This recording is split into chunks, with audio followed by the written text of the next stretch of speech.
ভোটে নির্ঘণ্ট তো প্রকাশ হয়েছে, এবার প্রার্থী তালিকা প্রকাশের পালা। প্রত্যেকটি রাজনৈতিক দল তাদের প্রার্থী তালিকা প্রকাশ করবে, কিন্তু রাজ্যের শাসক দল তৃণমূল কংগ্রেস তাদের সম্ভাব্য প্রার্থী কারা? কোনো নতুন চমক রয়েছে কি? হাওয়ায় কি কি নাম ভাসছে? খোঁজ খবর নিয়েছে জি 24 ঘন্টা। মহারণের দিন ঘোষণা হয়ে গিয়েছে।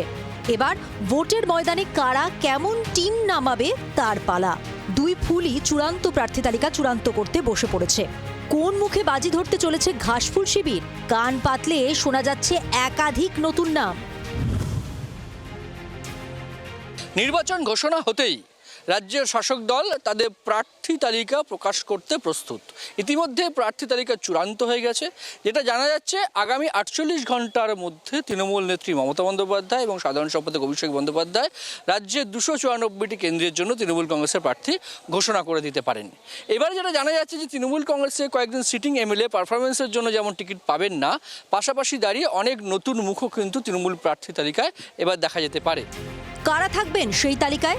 ইতিমধ্যে বেশ কিছু নতুন নাম নিয়ে জল্পনা তুঙ্গে। বিশেষ করে তরুণ নেতৃত্ব এবং দলের সংগঠনের সঙ্গে যুক্ত কিছু মুখকে ভোটের ময়দানে নামিয়ে চমক দিতে পারে শাসক দল, এমনটাই খবর। নতুন নামের মধ্যেই তৃণমূল ছাত্র পরিষদের সভাপতি তৃণাঙ্কুর ভট্টাচার্যের নাম আলোচনায় রয়েছে। 26-এর ভোটে প্রার্থী হতে পারেন তৃণমূলের রাজ্যসভার সদ্য প্রাক্তন সাংসদ ঋতব্রত বন্দ্যোপাধ্যায়। তৃণমূলের আর এক রাজ্যসভার সাংসদ সামিরুল ইসলামকেও বিধানসভার টিকিট দেওয়া হতে পারে বলে তৃণমূল সূত্রে খবর। এছাড়াও চমক হিসেবে দলের একাধিক মুখপাত্রের নামও সম্ভাব্য প্রার্থী হিসেবে শোনা যাচ্ছে। তাদের মধ্যে আছেন কুণাল ঘোষ থেকে অরূপ চক্রবর্তী, তন্ময় ঘোষ থেকে দেবাংশু ভট্টাচার্যরা। সপ্তাহ দুয়েক আগেই এশিয়াডে সোনাজয়ী অ্যাথলিট স্বপ্না বর্মনকে দলে টেনে চমক দিয়েছিল তৃণমূল নেতৃত্ব। সূত্রের খবর, তাঁকেও প্রার্থী করা হতে পারে। নাম ভাসছে সঙ্গীত শিল্পী ইমন চক্রবর্তীরও। যার যেখানে জিতে আসার সম্ভাবনা রয়েছে ঠিক সেভাবেই প্রার্থী তালিকা তৈরি করা হয়েছে, যাতে সমস্ত আসনে তৃণমূল কংগ্রেস জয়লাভ করতে পারে।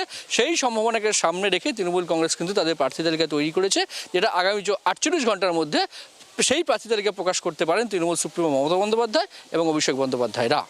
জি 24 ঘন্টার জন্য ক্যামেরা রতন ঘোষের সঙ্গে প্রবীর চক্রবর্তী, কলকাতা।